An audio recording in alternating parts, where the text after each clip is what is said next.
There are doors everywhere, and all of them locked. Suddenly, I saw something moving between two yew trees. A dim white figure. The Threshold Paranormal Podcast starts now. All right, y'all. Thanks for tuning in again to the Threshold Paranormal Podcast. This is episode 8. Today we're going to be covering the mystery of soup, where it came from, why it's here. Bisques. Yeah. Shouters. So I hope you guys are interested. And then, we might dabble a little bit into lake monsters, sea monsters, if we have time permitting. But, first off, I want to tell all you guys the website is officially up as of today, the 11th. So check that out at thresholdparanormal.com. We just got some basic stuff up there, but there's also some merchandise on there. We got a shirt and a hoodie with just the basic logo on it. Kept the prices pretty cheap, so check it out if you want. And as you can see, we have a really big change of scenery. We're doing this one at Dylan's humble abode, and because Nick is a brand new daddy, he's a little bit tired, so we're gonna give him a break and wait for his crispy white pair of New Balances to come in the mail so he can get back in the game. Take his jean shorts. Absolutely. So who do we got with us still? It's my buddy Chris Akeley. We went to film school together at this school that shall not be named in Central Florida. Wasted all that money. So known Chris for, I guess it'd be a couple years now. We did some projects together in school, and for whatever reason, he decided to move up to Cincinnati from beautiful, sunny Florida. He actually kidnapped me. Let's not He's get here that against wrong. his will. He's being held captive. We're just force feeding him help. Skyline. He came up to Bigfoot hunt. That's what it was. Absolutely. He heard all the stories. Well, I mean, It's not a bad reason. Salt Fork? Oh, yeah. Shout out to John Hickenbottom, who reached out to us. His first person to reach out to us about our podcast. So that's pretty cool. We've made it. I think yeah. Is that it? We made it. No more podcasts? I'm going to send John a shirt. Speaking of which, yeah, the shirts on our website, we don't really make a lot of money on those. That's not like our intention, so just get one. They're just for fun. cool. They're just there for fun. They're fun shirts. I heard you put a store on your website, so I did. They're just for fun. Yeah, all the links on their work and everything. If you scroll down, you'll see link everything to our YouTube channel, Spotify, Anchor, Google everything. Podcast, Apple, all of the places. So check it out.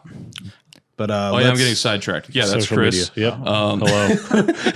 Yeah, Forgot about him. But yeah, he came up to Cincinnati, and we had an empty seat here, and I thought, what better person? He has a ghost story, so I think we're probably going to wrap up with that at the end. Ghosts. A ghost story. Everyone's got a story, right? Everybody's got some stories. It seems that way, right? It's always like, If you don't have a story, you're kind of boring. yeah. A lot of people say, I don't believe in ghosts just- or Bigfoot, but then you dig a little deeper, and they're like, well, this one And if you time. want to be interesting, just lie. You know what I mean? Just make up a story. Dude. How hard is it? Yeah, now you don't know if I'm going to make up this story or not that you're going to hear later. But so no pun intended. Let's dive into this. Diving deep. Fathoms So, deep. dude, the stories of like the lake monsters, the river monsters, the which is a killer show on Animal Planet. I don't know, all the monsters of water. Okay, out of all of them, like which one comes to your head first? You just had to think of one. Loch Ness Monster. Loch Ness Monster. Loch Ness Monster. So the Loch Ness Monster, really, I guess it had been kind of a long-standing story over there. Like the reports, it was kind of ingrained into their almost cultural identity of that area. There have been stories going back for a long ass time, but the first modern discussion of what we know of today as Loch Ness is their thinking was from the 1870s, and it was from D. McKenzie. And he claimed to have seen something wriggling and churning up the water. And so I guess that was kind of the jumping point of what they're calling modern Loch Ness. And now Loch Ness is full of stationary cameras that watch 24/7 that you can check out all the time. There's always sightings, Yeah. So, but the thing for me with Loch Ness is that even growing up, like that's the first one everyone hears about. It's in Scotland, right? Yeah, Scotland. Yeah. So, I mean, it's the first one everyone hears about. And as a kid, you're just so intrigued by that. Like, it's like a living dinosaur. You just got done watching Jurassic Park. It's a Pokemon. Oh, yeah. It's there Lapras. you go. It's Lapras. There you go. Perfect. But then you have like a lot of stuff throughout the history of that is like kind of smeared the whole image of Loch Ness. Like I'm pretty sure we might be able to like throw up a picture of it, but is the like original kind of black and white grainy image of just like a head and neck. That's the one I'm thinking of. Yeah, that's like the iconic Loch Ness Monster picture. How many books has there been the cover of, or like albums, or like it's just such a iconic photo. Well, Insert photo here. Yeah, bro. Well, the shitty thing about it was that was a total fake, and it was faked by a doctor of the area, and I got his name here. Oh, really? Yeah, I have his name right here. The OG Robert photo? Kenneth Wilson. Fuck you, Robert Kenneth Wilson. I don't know what you were doing, but he was a London-based gynecologist, so he was really looking to change fields of work. He had different interests. So what was in the picture? He works in that area. So hopefully he didn't borrow anything from work. But they say don't take your work life home. Well, he might have that. We're hoping he didn't. But yeah, the picture, I guess it was just like he had made like a wooden kind of cutout head on a float and put it out in the water. And if you look at the original image, so like the one we see is kind of zoomed in and looks really impressive. The original one, I guess, that they ran in the paper back then is zoomed out. And to me, as soon as you see that image, the waves in the water don't look right. Like it's a lock. Like I'm sure that there is some general, kind of small waves forming, but like these, it just didn't look right. The scale of the image didn't look right. So, eventually that came out to be fake and everything else. So that kind of put a dent in the whole reputation of the thing. Now that you're saying this, I think I remember seeing a show on TV once where they tried to like remake a wooden Loch Ness Monster to try to recreate the photo. But like, what did you know about his motive or anything? Like, why was he making wooden Loch Ness monsters? That's like asking the question, why was he a gynecologist? I don't know. I don't know. He was the last one to pick when he graduated medical school. He went down the list and his finger stopped there. Gynecologist. It's his finger stop. Didn't mean to make that joke. Didn't mean to make that joke. But so yeah, that kind of like put a hamper on it. And then you have all these scientific minded people that have done studies. There's been countless studies of the Loch, countless documentaries, TV shows, and it all comes down to like the Loch is only so big, and if these things are here, there would have to be a breeding population. It couldn't just be one infinitely living unless it was creature. Immortal, Brian. Yeah, unless we have an immortal living dinosaur. It's magic. Single dinosaur. Mythical creature. But aliens. So, but the main problem was that everyone said was the food source for the Loch. There's not enough food there to sustain that big of a creature, nonetheless, like multiple of them. Right. So, I mean, could it be there? There's the theories of like, there could be underwater caves leading it out into other, waters and Hollow different Earth, stuff. probably. The Hollow Earth theory. He's going to fight King Kong and Godzilla in Loch Ness 2. Stay tuned for that one. I'm sure HBO Max will pick it up. But I think I'm probably the least convinced out of all the ones, because I know all the ones we're going to talk about tonight. I think I'm the least convinced by the Loch Ness. Loch Ness it's one of the most interesting, but in my opinion, is the least likely to be a real thing. Well, the part that really screwed with me was because I did a little bit of research when we started talking about this podcast. Which, by the way, we've tried to do this exact podcast 3 different times. This podcast is fucking cursed. This episode is cursed. The river lake sea monster thing. It will be like, hey, we're going to do the sea monster podcast on Friday, and disaster strikes. So well, thank you for bringing me on for my first podcast of the cursed one. We'll see how he does. We'll see. I might just not make stay it out. on the phone with us the whole way home. I live 10 feet that way. Sea monsters be cursed. It's bad luck to speak about the sea monster. Yeah. Fucking Wilson up a storm That's my there. pirate voice. But yeah, so the Loch Ness Monster, it like really, it just keeps appearing. But the earliest report, like historically, of a monster in the vicinity of Loch Ness, it appears in the Life of Saint Columba by Altamaha-ha, written in the 6th century AD. So according to that whole thing, there was an Irish monk, Saint Columba.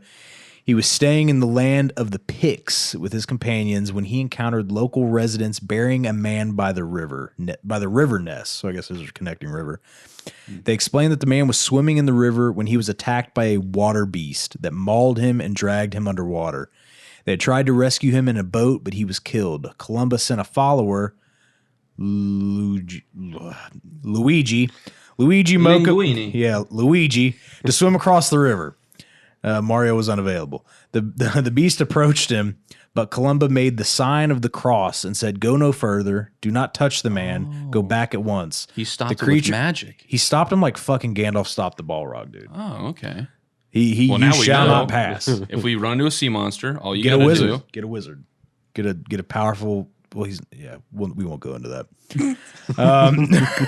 So the creature stopped as if it had been pulled back with ropes and fled. And Columba's men and the Picts gave thanks for what they perceived as a miracle. So I guess to them, that was like kind of seen as almost a. Oh, don't tell me that's how he earned his sainthood. Because it is kind of the most rad story. Oh, dude, if you defeat a water dragon, saint. Yeah, for sure. Do not pass go. Yeah. Just ain't that qualifies you. Whatever church you're involved with, saint. That's it. But so yeah, the Loch Ness, it's cool. There are some good video evidence and like some photography, even some like underwater sonar. But to me, it doesn't. It's not conclusive enough. It's not conclusive enough. And yeah, and there's so many questions and holes in the story, and I don't know. Yeah, scientifically, that's how I really try to approach everything with that mind. And everyone wants the Loch Ness Monster to be real, but for me, that's a big I don't know. Yeah, I'm not. But you have one deal that we really think could be. Oh, are you talking about the Kraken? The Kraken. Hit him with some Kraken. Well, I mean, we all know about the Kraken from Pirates of the Caribbean. We're not talking about the rum? Oh, and we did too. I believe in this Kraken spiced rum. Oh, dude, I was going to get some Kraken. I firmly forgot. Believe in that stuff. Well, we're doing sober June, so don't remind me. The Kraken rum's out. Don't remind me. Kraken rum's delicious. If you want to sponsor the podcast, please let me know. So the Kraken, yeah, like we all recognize it from popular fiction, right? Like Clash of the Titans, there's a Kraken. We have like Pirates of the Caribbean, there's a Kraken. But the ones of like Hollywood, they're kind of like fun size compared to the Kraken of myth. The stories of old. The ancient Norwegian myth. So, which is weird to me. I did not know that it was like a large part of that historically was. Oh yeah, Norwegian. Like yeah, Norwegians loved their giant sea monsters, man. Cool. Because they had kick ass Norway. You guys are great. You go way back. You had like Jormungandr and stuff from like Norse mythology, but the world serpent. So the Kraken in Norse mythology was like massive. So massive that like sailors would mistake it for land. Was it huge? Is huge. I'm talking with my hands a lot. But so traditionally, and I'm going to find my sources here. I wrote a freaking massive tome here of notes, but traditionally, like sailors would swim around the mouth of the Kraken. Like this is the legend, right? Or not swim. They would fish around the mouth of the Kraken. I was about to say, what? What are some ballsy sailors, man? He's like, hey, Captain, go check this out. Yeah. So they would bet you 5 shillings that I won't swim in the Kraken mouth. No balls. How do you say no balls in ancient Norse? I don't know. So they would sail around the mouth of the Kraken because the legend was the Kraken would regurgitate its like the fish it had already eaten. So like it would yak this chum into the water to attract more fish. And so the sailors knew that that was its hunting method. And so they would try to like get in on the Kraken's, kill. Steal some of that fat loot. Yeah, steal his loot. And so, Little loot goblins. well, one thing leads to another, and if you don't get out of the Kraken's mouth in time, that's a wrap. You're part of the loot. Yeah, you become the chum. You are the chum. You are the chum bucket. So that's kind of like where the Kraken story began, right? But the word Kraken, there's kind of like some contention. It's kind of like has like multiple meanings, and it depends on which dialect you're referencing, right? But it can mean octopus in Old Norwegian, but I guess like some old sailor like folklore, they said if you said the word in ancient Norwegian for whale, a whale would appear. So like they were afraid of whales wrecking their ships. Well, I mean, understandably. So, but they believed like just mentioning the names of these creatures would cause them to appear. Right. So the word Kraken might have been like a euphemism for whale, is what I was reading. Okay. So it kind of gets lost in translation a little bit over time. So it kind of existed in like the oral tradition for a long, long time. But in 1250, it's kind of like the 13th century is like where it really starts to get kind of like written down. There was an anonymous author who wrote the Königsskydja, which is the King's Mirror. God, Which that is fucking such name. a cool name for a book. There needs to be a metal band out there named that. The King's Mirror. The Königsskydja. Play Ya Ding Dong. Which describes the Kraken in detail. The author postulated that there must only be 2 Kraken. Ooh. He believed that there's only 2. Male and female. And they were in the Greenland Sea. 2 dudes. That's where they're angry. Just 2 dudes. And he said that they probably couldn't reproduce. And I guess he was kind of like hinting at it. They thought that this was some kind of like. How does he know? Yeah, that's all conjecture. Stupid. He's not out there checking the genders of the. Tell like Nat Geo Discovery. You ever Channel see that. 2 Krakens going at They it? love filming animals boning, dude. Turn your head and cough. You would need a Love that. wide angle lens to film these things. It's just happening everywhere. Well, that's how you know that. Well, it kind of faded out of existence since the 13th century, right? Because we would definitely know now. Oh yeah, like there's no hiding. You can't hide a 5 kilometer wide creature. Well, dude, I don't know. You could hide fucking anything in the ocean. Well, yeah, we didn't know about the giant octopus. The giant squid. Or giant squid, I'm sorry. We didn't officially know. Officially know. Until like... was it 2008, 2009? We actually saw one for the first time. Yeah. On video. But yeah, we had found a bunch of dead ones, but nothing living. And then they have that, and then there's like the colossal squid down in the Arctic, which is just like, it's not as long. It's just, it's a fatter boy.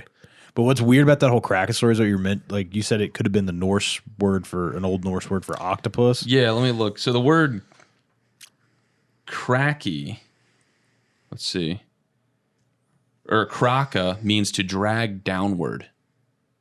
So it's it's all these. It's kind of a mashup. It's a great word to describe what that is. What the creature was. Because it's like it's an octopus, but it's also like has the fearful aspect of the whale that the sailors would associate with being wrecked, and it also means to drag down. It's just a really scary word in their language. It was like the whole thing that gets me is like, because we know about the giant squid, and that's kind of what we associate. Oh, that's what the sailors are talking about, the Kraken, but we don't know about any giant species of octopus. And in my opinion, if there can be one, why couldn't there be the other? They're not the same creature by any means, but they're very. I actually have a question close. about that. So, like, say the megalodon, basically, great white shark is descendant of somewhat of a megalodon. Yeah, could the Kraken almost be something like now the colossal squid? Like a preview, yeah, like a relic, relic animal. I mean, yeah, you could. Well, there's like it reminds me of a story, and it actually happened. Speaking of Florida, how we were earlier, there was something that washed on shore. I don't know the date. I did not write that down in my notes, but it was this like blob looking thing that washed ashore in St. Augustine, Florida, back. I want to say like early 1900s, and I think they called it the St. Augustine Monster. I don't know. It's called it something, but forever they thought it was the carcass of it was a whale carcass. Oh no, it was a, giant squid. Like all these scientists had different ideas. Well, I guess a couple of them actually collected samples of it, and they were held away somewhere in some museum. I don't know. But then I think one of the guys back then said that from the studying he did of the creature, he said it more resembled a decomposing octopus than anything, which is crazy because this thing was massive, and we don't know of anything of any octopus species of that size. So then I think I remember reading that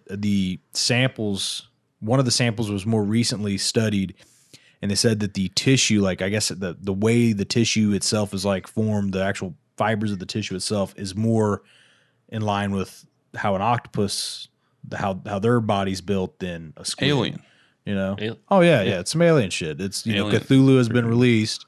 Octopus are But weird. I mean, it puts out that possibility that yet again, we think we know everything and we don't. So on land, there's this phenomena. I don't remember the name of it. It's like an ecological or biological phenomena where like the further from the equator you get, the larger animals become. That's why like there's massive bears in the Arctic, but like Amazonian bears, like sun bears, are like the smallest species of bears. I don't know if that's true. Somebody fact check me on that. But yeah, the phenomenon is that in the Arctic, animals need to be bigger to survive. So there's the same theory applies to the ocean, and there's this phenomenon called like deep ocean gigantism or something like that. Oh, it's where the species get, the deeper down you go, they get bigger. abnormally larger. Right, like where blue whales or probably sperm whales, they dive down super deep to feed on octopus because that's where the octopus like to hang out. And squid and shit. Yeah, And squid, yeah, squid. I conflate the two. It's definitely squid. no, that's all right. But so that's one of the things people think might be a reason why the Kraken existed. Is it's some deep water species that would just surface from time to time, and maybe it's still lurking. Well, it's like I know that same kind of thing occurs on, like you were saying, occurs on land because there's like a perfect example would be like the Komodo dragon. So when you have like an island, like an ecosystem that is essentially cut off, it kind of, the rules begin to change. So like there were islands where they were like pygmy elephants, like or another one, the Madagascar used to have pygmy hippos. So like animals will change will like literally evolve to fit the habitat, and islands have a way of doing that. So in my opinion, the predators could get supersized and the prey could shrink. And it goes back to like the Hobbit people they found, like those are from whatever island. Yeah. So if you think about the deep ocean, once you get that pressure difference, it's kind of cut off. Right. So it can kind of go by its own rules. It's only accessible by certain animals. But then that would make that'd be weird. Like the Kraken coming to the surface to attack ships. Like that's a long swim just to eat some wood, bro. Yeah. I'm just saying, I think that Kraken's got better shit. Trying to get that loot. Stay off my lawn. Yeah, there you go. He's trying to get the gold. He's swimming up. He's like, I got a chum. I got a yak, dude. I don't want a yak out here. But well, that's one thing for sure is that every time they go deep in the ocean, they pull out some freaky creature that we haven't heard of before because they have different body structure down there. they look like nightmare shit, dude. Yeah. They look like if Tim Burton just like if Tim Burton had a nightmare and just drew fish in his nightmare, that's what's down there, bro. Tim Burton, you need to make a Kraken movie. God. So yeah, the 13th century. The Kraken, starring Johnny Depp. Oh, gosh. So yeah, it's a spinoff of Pirates of the Caribbean. Pirates of the Caribbean 47. Yeah. So yeah, the 13th century is when they were like started writing these things down, right? And a lot of them would postulate that like there's only one or two. There's a guy from the 13th century who wrote the Ovar Oder, which means arrow's point, who said in the Greenland Sea there's two sea monsters. There's the Kraken, which they called the Hafgufa. I'm going to say it with the accent because it's fun. Hell yeah. Which means sea mist, and the Lingbacher, which means That's a good drink they got at IKEA, ain't it? Lingbacher. Yeah, it's a 3-drawer chest. But the Lingbacher is it means heatherback, which I was like, what the fuck does heatherback mean? Heather is like foliage. Oh. So this So it's thing like was so camouflage? massive that it would grow, like it would be like growing like foliage on its back. It's like kind of like, you ever heard them like describe like the giant turtles and shit they would Yeah, see? Yeah, exactly. exactly. Like- That kind of thing. That lends itself to like sea monsters in general. Like has to be among the oldest kind of monsters. I mean, the ocean is so like mysterious by its very nature, you know? Oh, dude, Well, you got like Greenland sharks that survive for hundreds of Oh years. yeah, Oh, one yeah, of the one of the oldest. oldest. Yeah, one of the oldest living vertebrates. Yeah. Yeah, man. There's some That's weird stuff crazy. up there for sure. I think it's because it's so cold. Like their metabolism is so. They're just slow Yeah, down. they're just like Slowly Suspended decomposing. animation It's for the 100 years. slowest shark attack you'll ever have in your life. Oh, I watched a thing about eating fermented shark. It's the nastiest thing. If you wanna really freak yourself out, I think Vice did a thing on it. Fermented Greenland shark. That sounds like horrible. something Vice would do a documentary on. Love Vice, but anyway. So yeah, those were the two sea monsters in the Greenland Sea at the time. Basically, the Kraken phenomena disappeared for like 800 years, and nobody talked about it in anything. It wasn't written down. And then out of nowhere, this guy in the 18th century, I guess he was like a taxonomist, and he was writing a book, and he included the Kraken in the book. He was like a reputable zoologist. His name was Carl Linnaeus. And so it just appears in there. And then around that same time period, like the 18th century, you have all these people writing books talking about like attacks on naval vessels, people describing it as capable of taking down a man-of-war, which at the time was like the biggest naval wooden ship that existed. There was a few naval officers that like testified to this guy. His name was Erik Pontoppidan, who wrote the first natural history of Norway. And in his like sworn testimonies that he included in his book, he was mentioning. Let me see if I can find him. I can't remember, but yeah, it was like a British naval officer that was talking about it wrecking like 10 of his ships, the Kraken. I bet he pretty got a wild demotion. stuff. Got a demotion or had to get checked into like a mental institution. Quit his Giant job. octopus.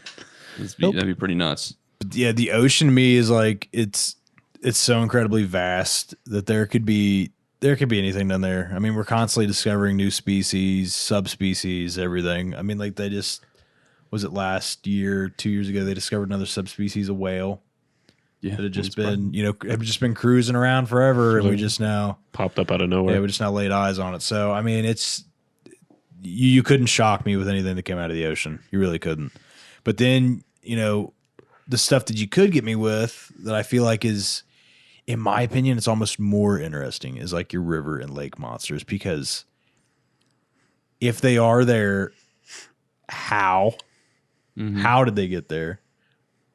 And how, I guess, how do they stay so elusive? Like we can put the YouTube link down in the description, but Dylan the other day on our Discord sent us a video of the Lake Ogopogo sighting. I love That's the just- Lake Ogopogo. And monster. it's so fucking eerie, man. Like it just, you can tell that it's not like the wake of a boat. It's not a seal. It's not a fish. It's not a duck.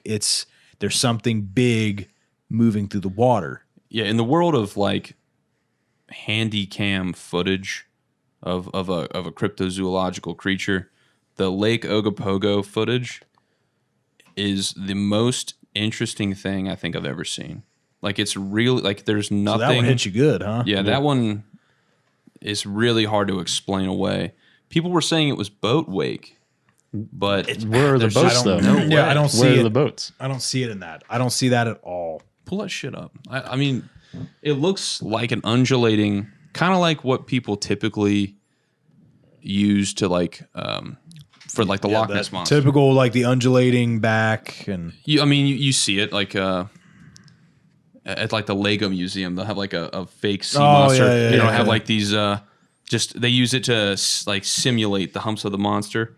Just like they build like sections of the monster in like half circles.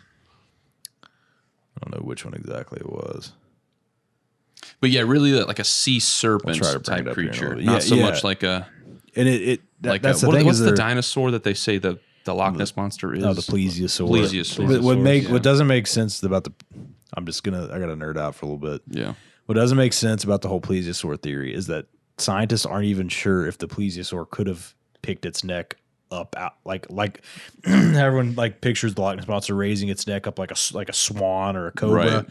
They think that like a plesiosaur might have been able to like plane its neck upward, But not curve it. Not crane it back and curve So like it. it could sink its It tail could- into the water it could- and kind of do. No, like it could like raise its head, like stay flat and raise its head slightly above water, Right. And to look around and everything, but it could not come to that high upward Like a angle duck. because I guess So they've been like almost like they a were gator? studying its vertebrae Like- and it just Yeah, Gator? exactly. Like Yeah, an like alligator. a Like gator it was or yeah, something? yeah, it just More doesn't. straight. Yeah, wasn't but as articulate. who knows? But that in the I'll try to find the video here in a sec. But like the Ogopogo, and you got like the Lake Champlain monster, which is also another cool one.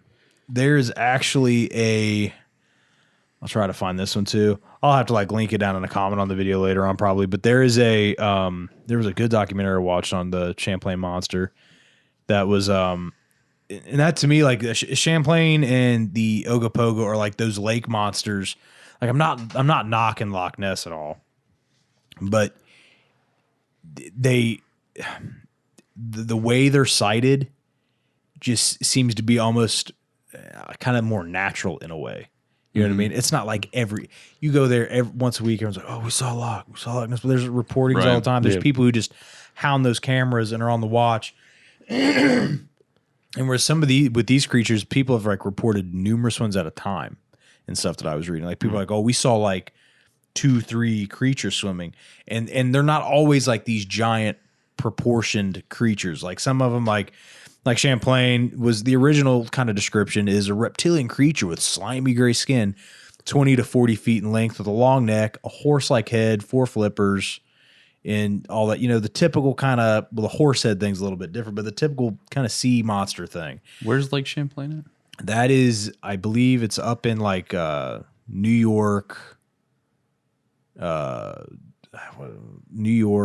Connecticut, and like a little bit into Canada. Like it's a pretty big lake that kind of borders all that. But like that's seen, and it's seen in, I don't even know how to describe it to me, like more realistic fashions.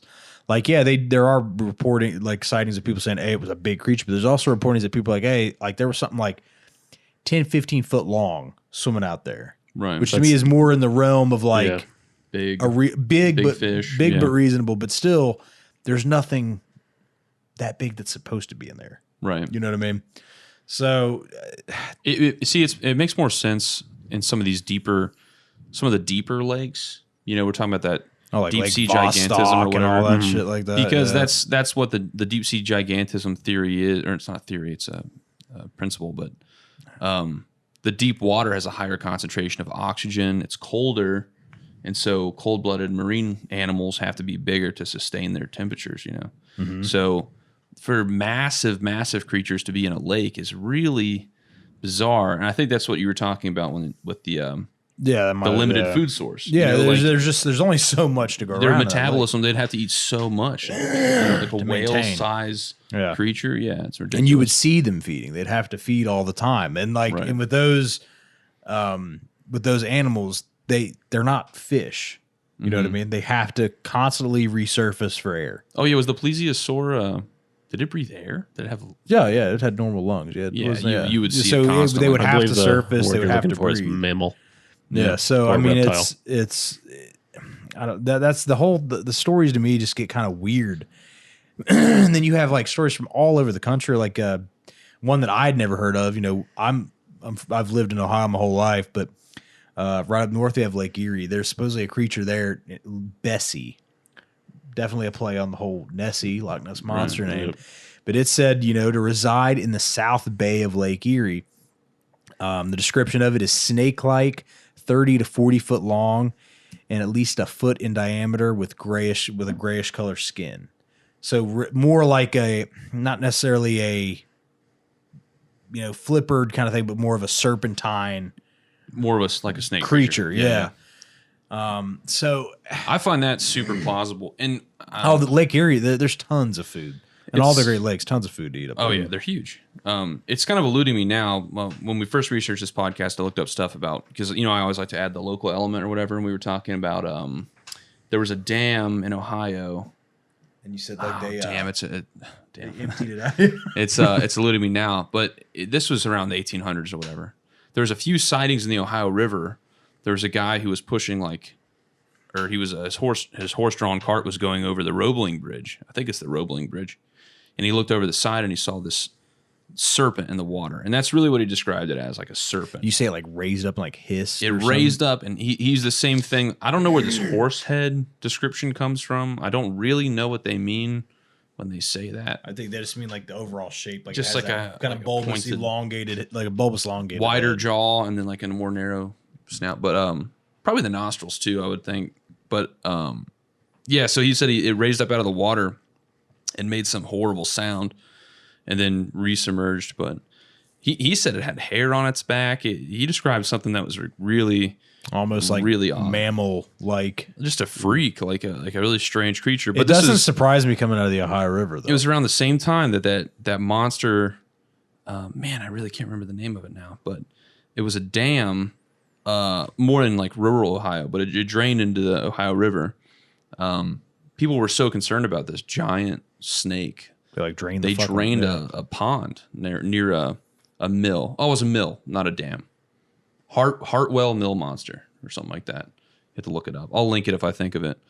But yeah, they ended up having to drain the pond, and when they drained it, they found some kind of little cove inside the. That's where it lives. That's where it lives, man. That's where it's eating. They're coming in with their torches and pitchforks and shit. But there's a good history of giant snakes in Ohio, at least in the realm of myth, and I think that's something that's really interesting. That is weird because we just talked about like the Helltown with the giant snake. The anaconda's real, man. And then or the python. Bessie, yeah, the Bessie being serpentine. That's it, dude. He's going to the beach. He went to the beach. He got out of Helltown. Super plausible that there's giant snakes out there. Confirmed.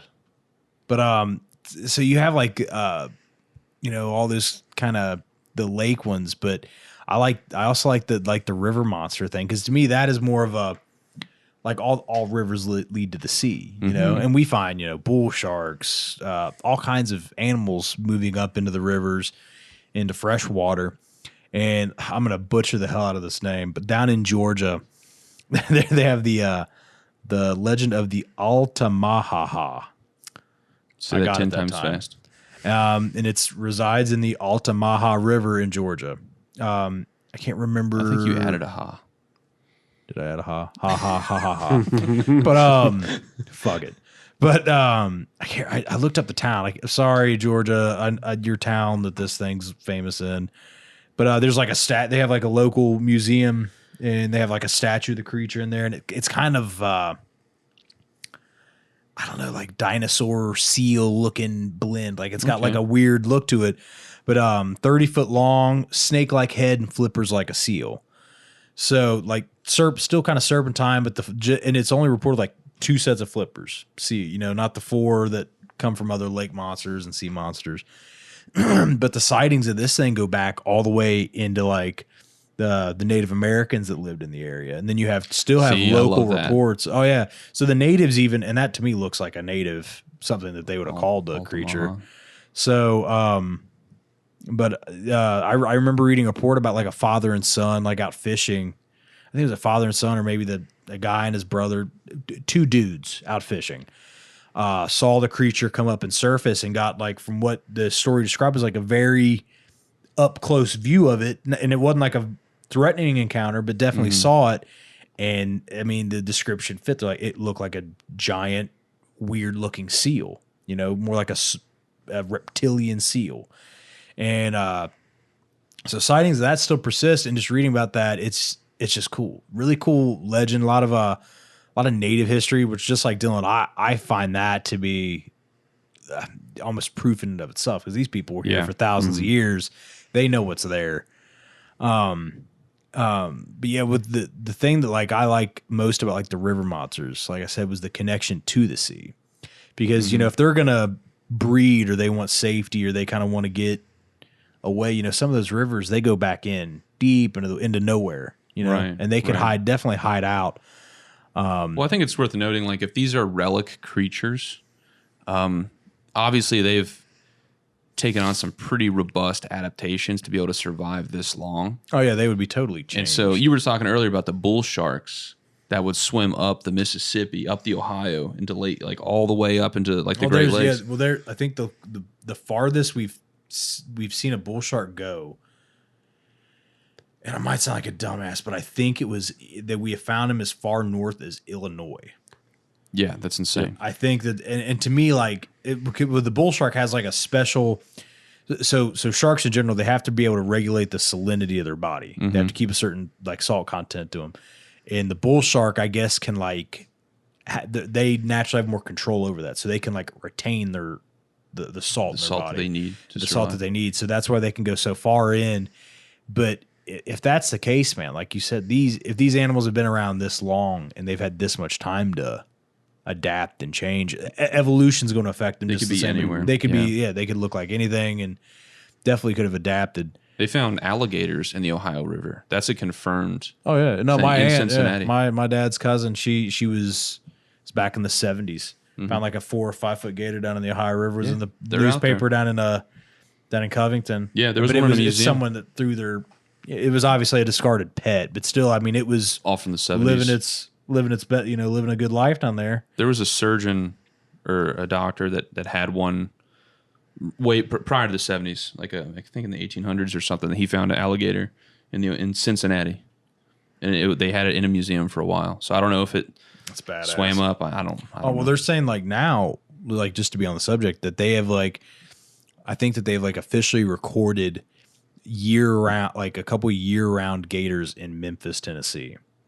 Because they used to go up that far, like that. They used to appear that far north periodically, but whenever the cold would kind of come in, they would start moving down south a little bit. Are they invasive? Can we hunt them? I mean, I don't know if Tennessee would have no laws protecting them. Probably. Protecting the two alligators. Yeah, I just find that shit cool. But yeah. So like the river kind of thing, it's interesting to me, and it opens the pathway to the ocean where I think the real possibility is.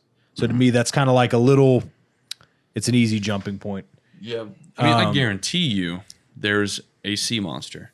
It may not be one of these ones we talked about. Oh, there's got to be something.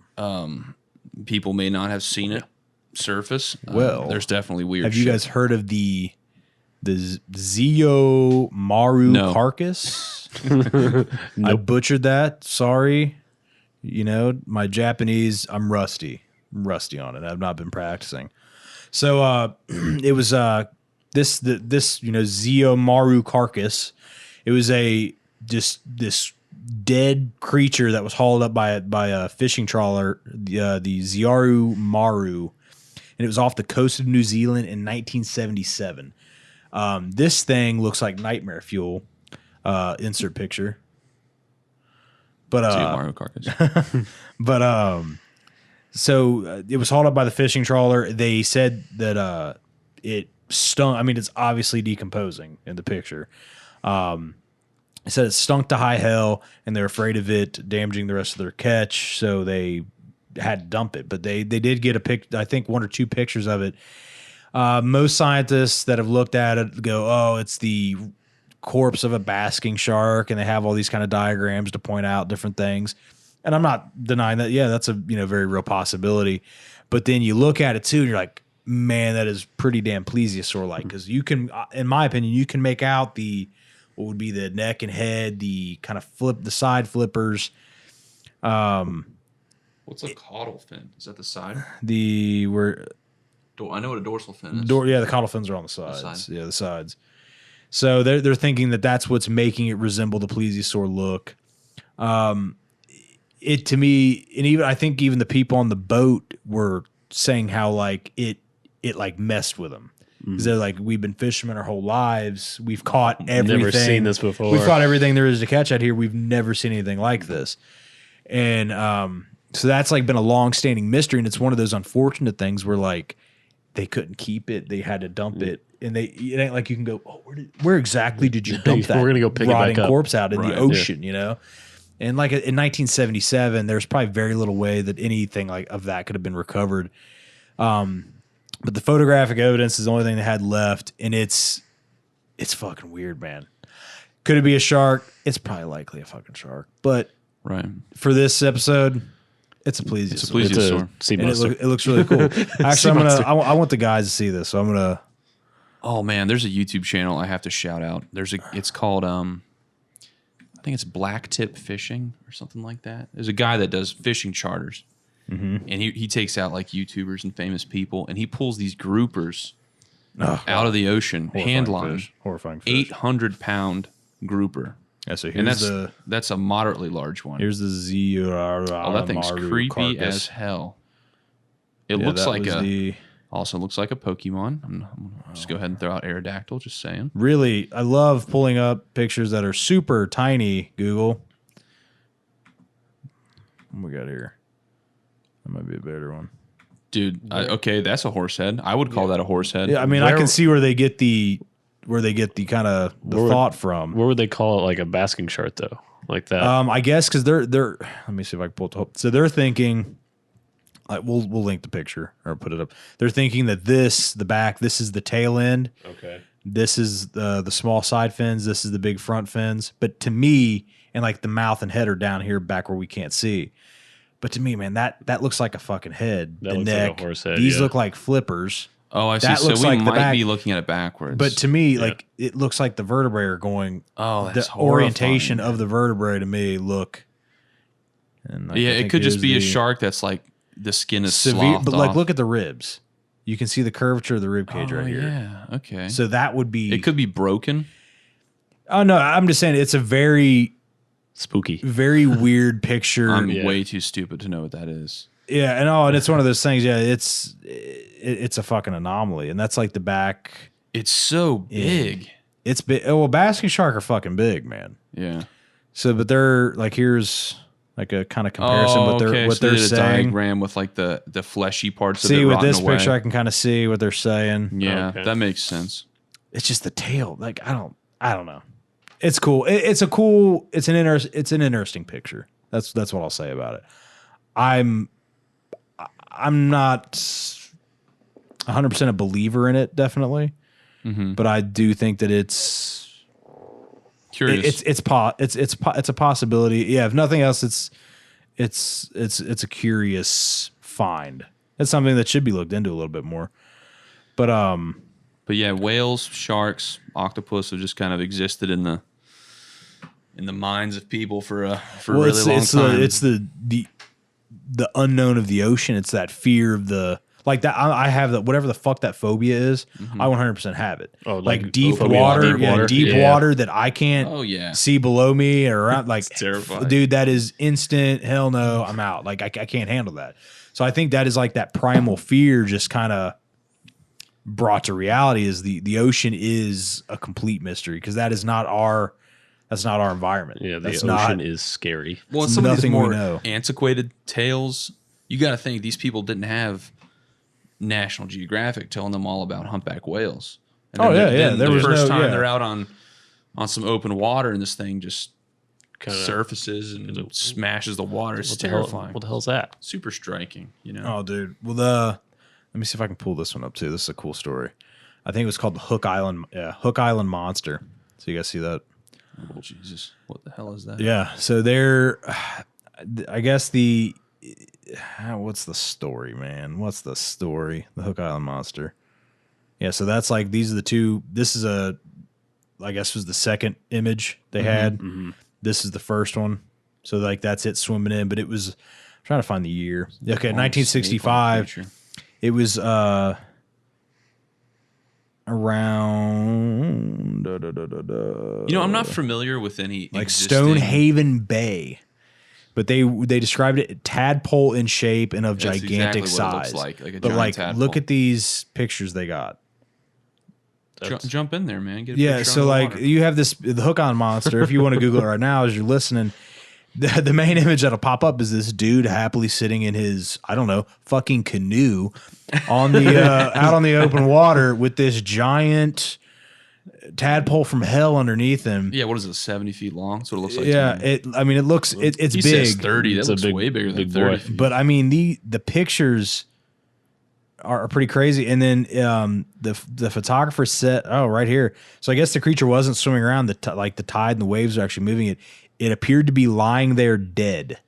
Again, And so this they could were be like a paddling decomposed over it. animal, though. Yeah, It's this so- could definitely be. But like, You'd have to be Well, one hell of a that's- decomposed animal, dude. Like that's just super, the spine like, and head skinny, left. yeah. Vertebrae of like a whale. or Yeah, something. but I mean, Where's Hook Island again? it's in Australia, I believe.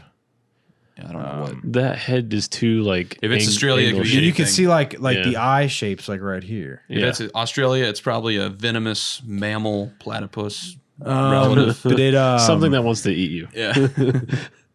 Oh yeah! As the party approached the creature closer, it opened its mouth. They observed the animal, and I quote, has got no teeth. Got no teeth. I got no teeth. Lieutenant Dan, you ain't got no teeth. My magic show. But I guess that's kind of like a artist representation of what they saw. But it's a cool picture, and that's the thing with these like these serpentine, sea creature like monsters. Like we That's what I was gonna don't say, really like- have. We have all we got's cool stuff. There's not like an established giant marine snake, which I think is kind of That's weird. a fucking actually. bummer. Right? You would assume. I mean, the anaconda in the Amazon is massive, and that's a landlocked. That's a river monster, for lack of a better term. literally. But you would suspect that because we have coral snakes, you would suspect it to be a giant serpent in the ocean. It just seems like a niche that hasn't been filled. You know what I mean? To me, It's out there. But I believe. with the whole thing, like you don't know what to think about it, because like you have all these horrifying stories of like ship attacks and people having these mysterious sightings. Dude, if you get on YouTube now and just Google it, or get on YouTube now and Google it. Get on YouTube now and search it. You'll find an easy night's worth of videos of a lot of bullshit, but also a lot of just weird stuff that it's inconclusive. You know what I mean? Right. It stops at that. It's just weird. It gives you just enough information and just enough of a view of something to go, what the fuck is that? And then it's done. There is kind of the idea of the big fish story too, with all these sea monster things, and I think there's a lot of sailor lore, from hundreds of years of like seafaring cultures just coming up with things to scare people. They're trying to scare the new guy. Yeah, So tell them about the So big fish. there is that element. So sea monsters the most plausible, but I would say probably so many bullshit stories mixed in there too. I think a lot of it, like you said, there's a lot of folklore. And actually, I'll send you this link too. I'll actually put a wiki link down there of it like is a actual list of lake monsters. Like that's all the whole page is about.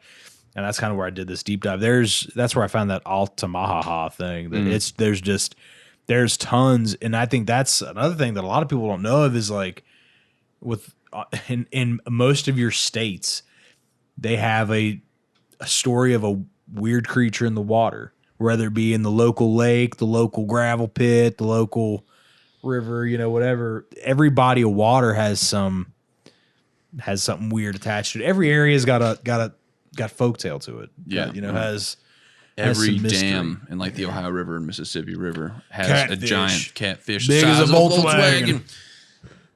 everywhere. I don't know.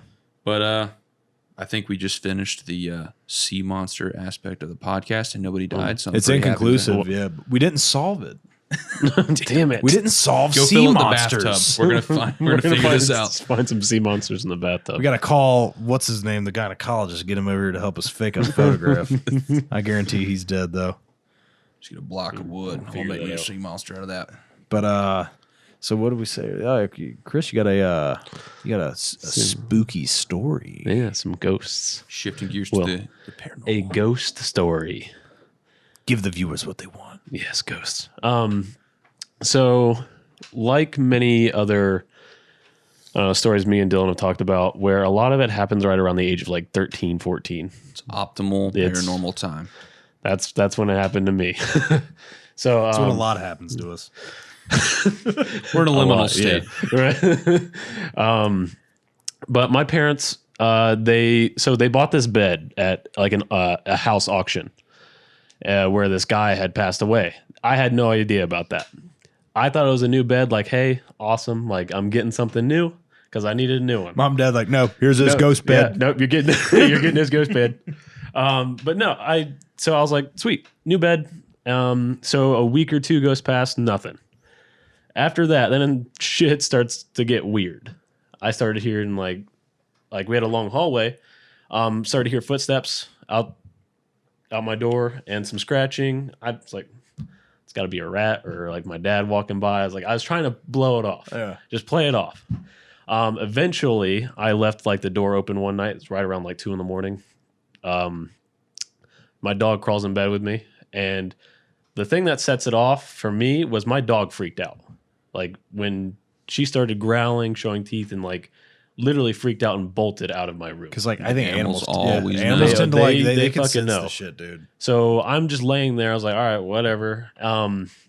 I see something like out of the corner of my eye. Like I'm laying on my back, just staring at the ceiling. Something out of the corner of my eye. I was like, what the fuck is that? And then I kind of dazed because I'm super tired, but I sit up and there's this man in military uniform standing there staring at me. I thought it was my dad. I was like, at first I was like, Dad, what are you doing? Like, do you need something? Nope. Some dude in a military uniform just standing at the end of my bed staring at me. And I could see through him too. Like I could see my TV behind him. Yeah. So that's on when I saw my stuff. It's like, how did you? It's you so said hard to something. describe. It's like a mist. you can see all the detail. You can see all the detail to it, but you can definitely see everything through, but not super clearly. Right. So it was like he was almost like some sort of mist looking, like like ethereal. a ghost. Did it just like disappeared? No, I fucking bolted, dude. I fucking bolted. I was like, nope. I noped out of there. Was he doing anything? Just standing? No, just standing there staring at me. Didn't do anything. Didn't knock anything over. Nothing like that. Well, you were in his bed. He was just waiting to go to sleep. Just Chris. pissed off. He's like, He's just fucking young kid in my damn bed. get out of my bed. I just got back from fighting in the big war. But I started sleeping on the couch for the next like week or two. My parents were Yeah. like, "What?" I was like, "Why are you sleeping on the couch? We just got you this bed." It's like, God. well, let me tell you. Take your bed from hell back. Please take it back. You guys use it. I told them, I was like, this is what happened. And then they got freaked out. And I was like, well, what? They believed like they. Well, because they didn't tell me that they got this bed where the guy died in this house and everything. Wait, they knew? No, they knew that the guy died in the house and fucking everything. set you They up. didn't He tell died in the me. bed. They just gave it to me and said, "Oh, here's a new bed." And then I was like, "Yeah, I was like, I saw this man in a military uniform standing at the edge of my bed, like, and it started. And another thing I forgot to add, the room started to smell weird. It had a different, unique smell. Was it old man smell? It was not old. It smelled almost like death, to be honest. It's with like you. that. People report like A weird smell. They report like that. Like sulfur. sulfur. Yes, sulfur. They That's report exactly like a sulfury smell. So, dude, that's horrifying. So your parents like believe like did they? Now they believe because I told them, I was like, straight up, a military guy was standing at the edge of my bed, and then they told me, yeah, we bought this bed at an auction where the guy died, and he was in the military. I was like, they had military everywhere, like military stuff everywhere. I was like, that's okay. I totally believe in the thing. Me and my wife were actually just talking about this a couple days ago about spirits being able to attach themselves to objects. Yeah, and especially like if that was his bed, he had contact with that thing. Yep. All the time. Like you leave like an imprint of you on things. You know what I mean? Especially your bed. You spend a third of your life there. Yeah, You like know, just the energy that is you, whatever you are, it gets like something's left behind there. And that to me, I completely believe that. So stuff. got rid of the bed the next day. Absolutely. I was like, Yeah, I fuck would've that. burned Or it. a race car bed. It's a normal plastic made in China bed. Yep. You know, I'll take that over fucking haunted bed any day. was it Tiny Tykes? But like none of my friends believed me. Nobody else believed me, and I was like, "It's kind of That's the thing, Yeah, dude. Yeah, I was man. like, with all the paranormal shit, as soon as you like, that's why so many people just don't say anything. Because as soon as you start to open up, there's always the asshole in the room that, it's a ghost. Okay, Scooby Doo. You know what I mean? Like, there's always got to be. I sometimes can be that asshole, but like it's got to be a good story. yeah, And I like your story too because it's that double blind or single blind kind of story where it's like you didn't. he know, didn't know. I didn't know. And then he had the know. experience, and then it was, kind of reaffirmed revealed afterwards. afterwards. I believe which that's is like the kinda how mine tradition. was. You Yeah. got to like haze believers, and I think that's what makes the believers like that much, or that more into you got to go through that shit of like getting kind of almost harassed about what you went through. Yeah. It sounds shitty, but to me, like getting made fun of made my beliefs so like, dude, I fucking saw it, and I was like, that's the end of it. Yeah. Like it makes you more concrete in where you stand on it. At least it did to me. I mean, some people, they might kind of talk themselves out of it, but it sucks that's 90% of the time that's just a part of it. And a lot of people's own family don't even believe them. Like they don't. I've heard of tons of stories where people have seen stuff in their own family. Oh yeah, okay, son. Sure. The people with the most compelling stories, a lot of times don't get offended when you start poking at their story. Like, you think Bob Gimlin gives a shit if anyone believes him? That's the point I got to, dude. Like I got the whole Bigfoot thing. I got made fun of so damn much to eventually, like, I was just like, it didn't, like, if someone asked me about it, I would talk, like say something about it, but I wouldn't. I never just brought it up, right? And so, like, when it was brought up and I caught shit for it, I was just like, what? Like, yeah, whatever. You weren't fucking there, yeah. You know? Exactly. So like, whatever, you know, you can say all the shit you want. It's a totally different situation though. Like once you've had any kind of experience. My favorite thing though is people who don't believe in shit, who have like something freaky happen. Yeah. They're like, and all of a sudden they're like, I don't know, man. I don't know, man. You see their whole world being like fucking shaken up. Yeah, like well, not like Chris, but Chris said he was kind of he was a little. He bit was open to the it. idea. Different Chris, my friend that was on the podcast, my ranger buddy. He had his paranormal experience, but yeah, he was sort of like interested, like casually. Yeah, pedestrian, like the typical person's like, interest in it. I've watched ghost hunters before, and then he had an experience, you know, or people that are not looking for the that experience. Yeah, you know, if you go to Waverly Hills and start poking around and have a ghost experience, it could be a number of things. Or you go to Mansfield. That was cool. State Did we put up? Yeah, we put up pictures. Yeah, that was fun. Get on Facebook. We put them up on Facebook. Highly recommend going there. It was dope. Definitely creepy. Cells were smaller than hell. Yeah. Tons of Shawshank Redemption stuff. I'm glad that prison was only used for short sentences. Like people were only there for like 2 or 3 years. Because if you're doing like if you were doing a haul there, dude, you would be.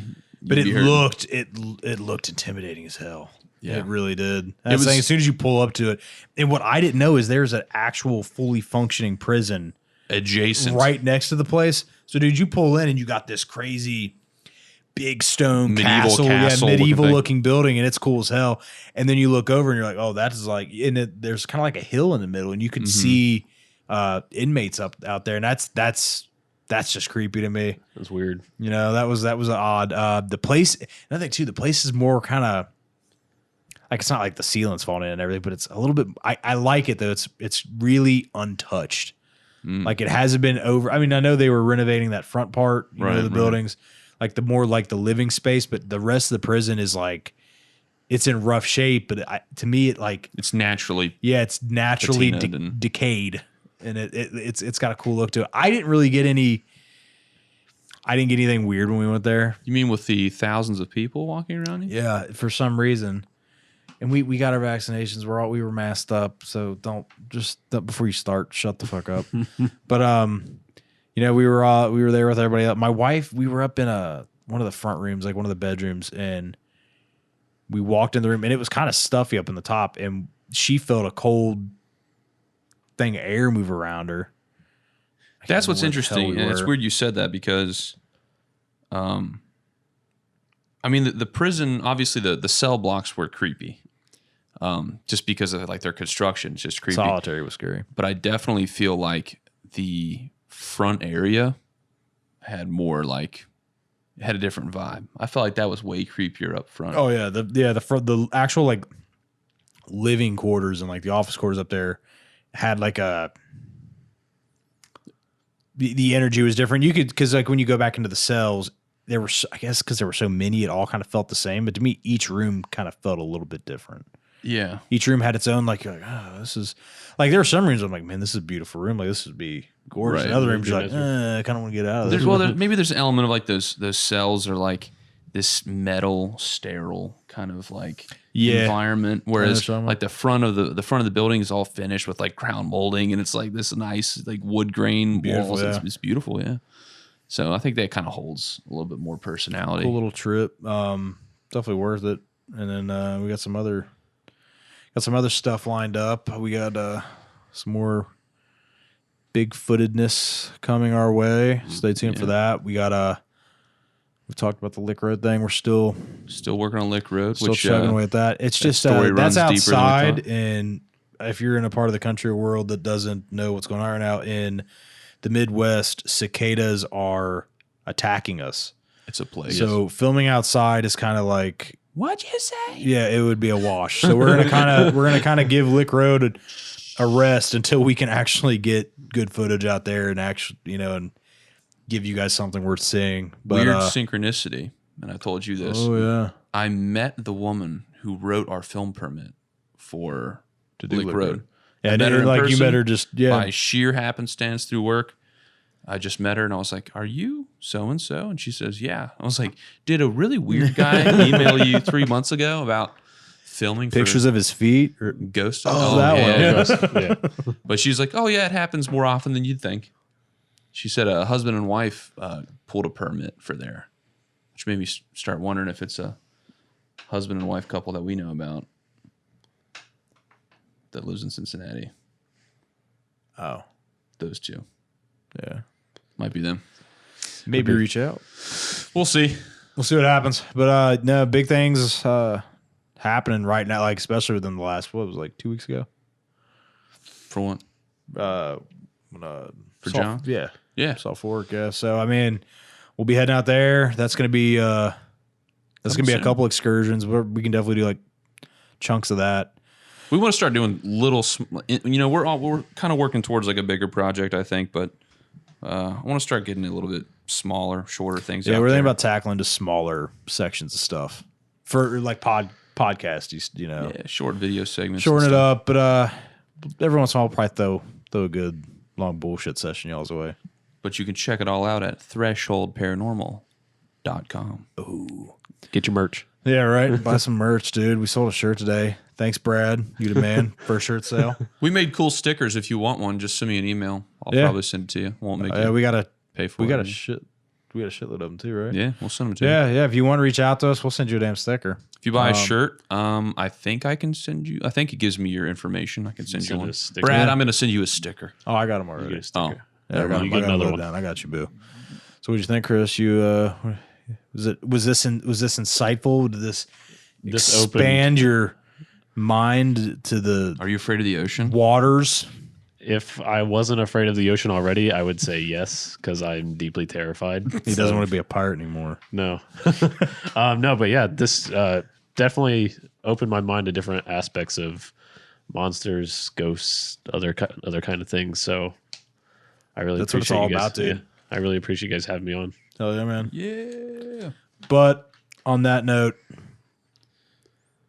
we're out. Like the video, subscribe to the damn channel, you losers. Stay tuned. Do it. Hit us up on Facebook. We on Instagram. I have one. Big guy says we're on Instagram. Sorry, I don't. This is usually his thing. We're on things. Look up the name up on things. Go to the website. Click them. Click stuff. Yep. Peace. We've taken you to the threshold. Oh, that's so really fucking lame. nice. That was really nice.